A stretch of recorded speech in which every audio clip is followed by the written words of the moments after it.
I took this picture a few years ago in the Alps, in a place not too far from one of the case studies in Elinor Ostrom's book, Governing the Commons. So what's the story here?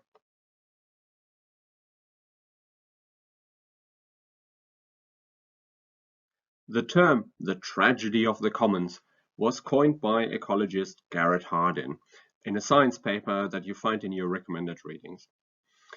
He wrote a gloomy and, in its policy recommendations, very extreme and unpalatable paper relating to the fear of overpopulation.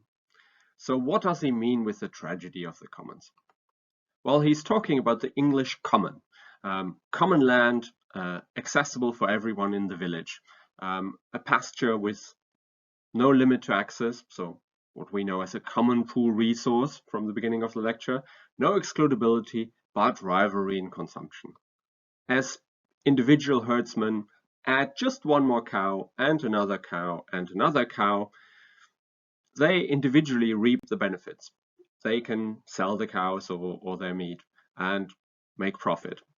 But the more cows we add to the resource, to the common pasture, we ultimately destroy the resource altogether. So we add more cows and more cows to the pasture, and ultimately, through overgrazing, we end up with an apocalyptic wasteland. And this logic is not completely made up. If you think about global fish stocks or climate change, we might well believe that we find ourselves in tragedy of the commons type situations every once in a while.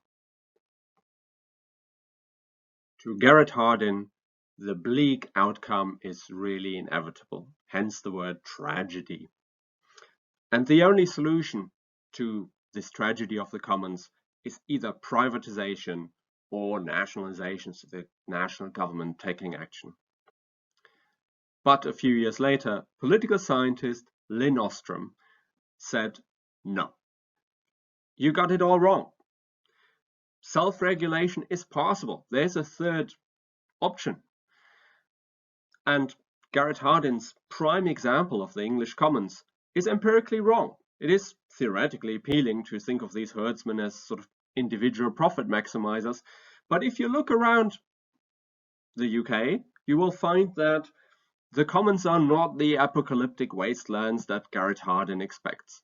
It's the opposite. They are beautiful meadows used sustainably. And that is what Lynn Ostrom and her workshoppers at Indiana University found around the world when they did this sort of hard empirical work of collecting case studies from everywhere. They looked at irrigation systems in Spain and meadows in Switzerland and fisheries and communities all over the planet. And they found that there are common pool resources everywhere, and they do create problems. But people have been able to find solutions to these problems everywhere. How?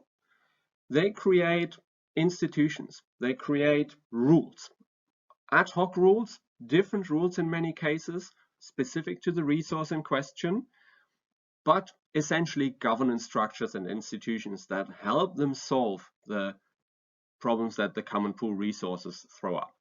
And what Lynn Ostrom and her workshoppers found was that basically these successful examples of common pool resource management share what she calls design principles. And those are things like clearly defined boundaries, a match between the local conditions and the sort of ad hoc rules and regulations that people have set up for themselves. They usually involve collective choice arrangements.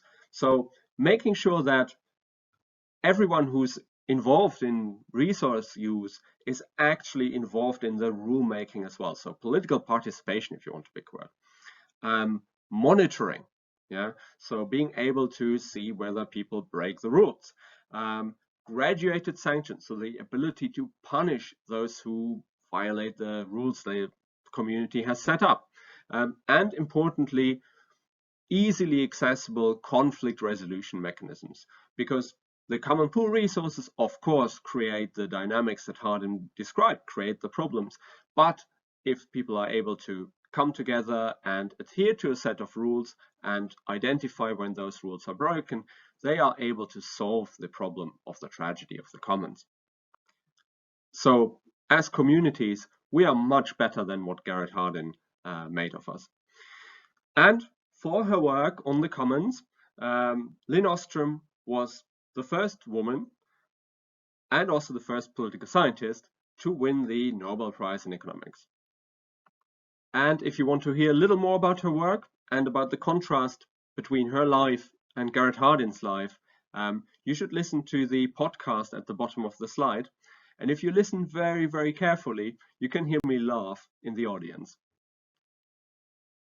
And perhaps that is the core lesson of today's lecture. That cooperation, the provision of public goods, and the sustainable use of common pool resources through self-regulation are possible. And that people and communities all over the world have created institutions and thus found solutions to the problems and dilemmas they find themselves in.